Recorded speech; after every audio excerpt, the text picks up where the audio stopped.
Hi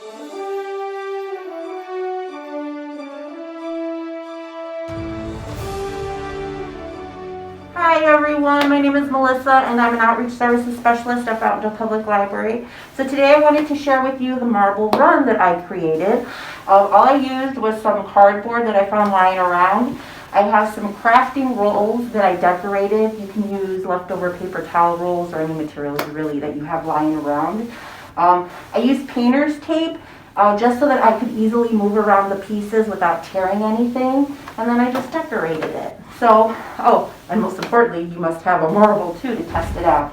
So let's see if this works, okay? We're gonna drop it in, let's see. Ooh, there goes it. Fail, epic fail. So we're gonna see if it works, let's see.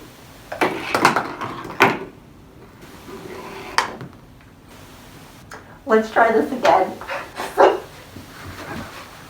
This is bad. Dennis!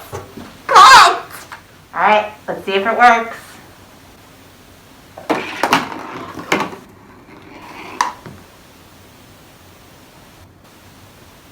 Alright, let's see if it works.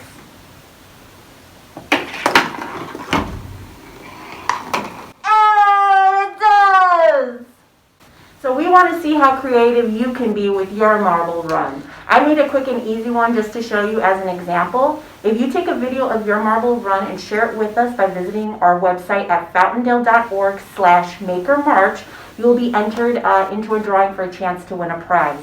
Now there's only one rule. Your marble must travel from track to track, okay? And not just free fall from top to bottom. All right? So have fun creating. Oh,